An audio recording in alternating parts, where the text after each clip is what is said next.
আজি এসপ্তাহৰ পৰা এটা বিতৰ্কই আমাৰ ৰাজ্যখনত গাঢ় হৈ উঠিছে।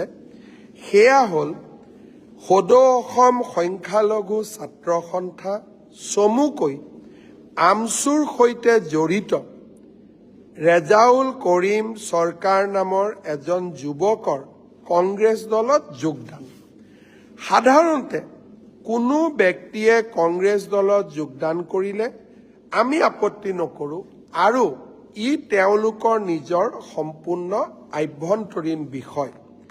কিন্তু যোগদান কৰাৰ দিনাখন তেওঁ এটা অত্যন্ত আপত্তিকৰ মন্তব্য কৰে।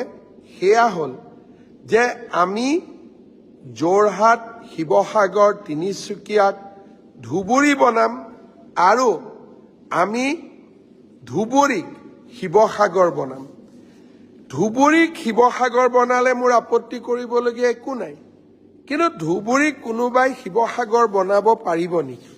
কাৰণ ধুবুৰীত ইতিমধ্যে 80% জনতা বা 80% জনগণ বাংলাদেশ মূলৰ বা বাংলাদেশৰ পৰা বিভিন্ন সময়ত অহা লোকেৰে পৰিপূৰ্ণ হৈ উঠিছে। তাত এতিয়া অসমীয়া সংস্কৃতিও ম্লান হৈছে আৰু অসমীয়া সংস্কৃতিৰ গৌৰৱ গাথা ইতিমধ্যে ধুবুৰী জিলাত সামৰণি পৰিছে। আমি শিৱসাগৰ হ'ল অসমীয়া জাতিৰ প্ৰাণ স্পন্দন। শিৱসাগৰৰ পৰাই অৰুণোদয় আৰম্ভ হৈছিল।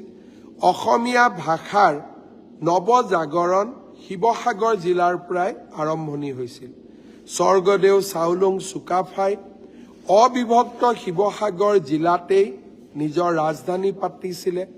চৰাইদেউ মৈদামে আজি বিশ্ব ঐতিহ্যৰ স্বীকৃতি পাইছে। শিৱদৌলে ৰাজ্যৰ আধ্যাত্মিক শক্তিৰ এটা সাহসী প্ৰতীক হিচাপে শিৱসাগৰ থিয় হৈ আছে। আমি এই শিৱসাগৰখন ধুবুৰীলৈ কেনেকৈ লৈ যাম? ই সম্ভৱো নহয়, বাস্তৱো নহয়। কিন্তু আপত্তিকৰ কথাটো হ'ল যে আমি শিৱসাগৰক ধুবুৰী বনাম। তাৰ মানে আমাক কি বুজোৱা হৈছিলে? যে শিৱসাগৰৰ দৰে ধুবুৰীতো বাংলাদেশ মূলৰ মানুহ আহিব আৰু আজি ধুবুৰীৰ যি অৱস্থা, সেই অৱস্থা শিৱসাগৰৰ হ'ব। সেই ল'ৰাজনে আজি কৈ আছে যে এতিয়া আমি শৈক্ষিক জেহাদ কৰিম। শিৱসাগৰৰ ডিচি, যোৰহাটৰ ডিচি, গুৱাহাটীৰ ডিচি বাংলাদেশ মূলৰ হ'ব। এনেধৰণৰ ব্যক্তিয়ে যেতিয়া কংগ্ৰেছত যোগদান কৰে আৰু এনেকুৱা ধৰণৰ কথা কয়, যোৰহাটৰ সাংসদ গৌৰৱ গগৈ সেইদিনাখন তেওঁৰ লগত একেলগে বহি আছে।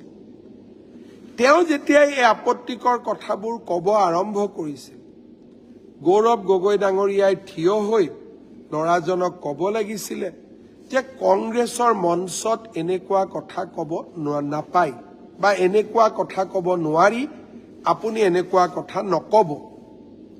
আৰু তাৰ পিছতো যদি তেওঁ তেনেকুৱা কথা কৈ থাকিলেহেঁতেন, তেওঁক দলৰ পৰা বহিষ্কাৰ কৰাৰ প্ৰয়োজনীয়তা আছে। ল'ৰাজনক বহিষ্কাৰ নকৰিলে, ল'ৰাজনে ৰিজাইন দিলে আৰু ল'ৰাজন এতিয়া মাইনৰিটি মানুহৰ মাজত এক প্ৰকাৰ হিৰো হৈ পৰিলে। অৰ্থাৎ গৌৰৱ গগৈয়ে এই ল'ৰাজনক নায়ক হ'বলৈ, হিৰো হ'বলৈ সুযোগ দিলে। কিহৰ বিনিময়ত? শিৱসাগৰৰ অস্মিতা বা শিৱসাগৰৰ যি সংস্কাৰ, অহংকাৰ, আমাৰ গৌৰৱ, আমাৰ অহংকাৰ, আমাৰ স্বাভিমানৰ বিনিময়ত এজন ল'ৰাক তেওঁ মাইনৰিটি সমাজত নায়ক হ'বলৈ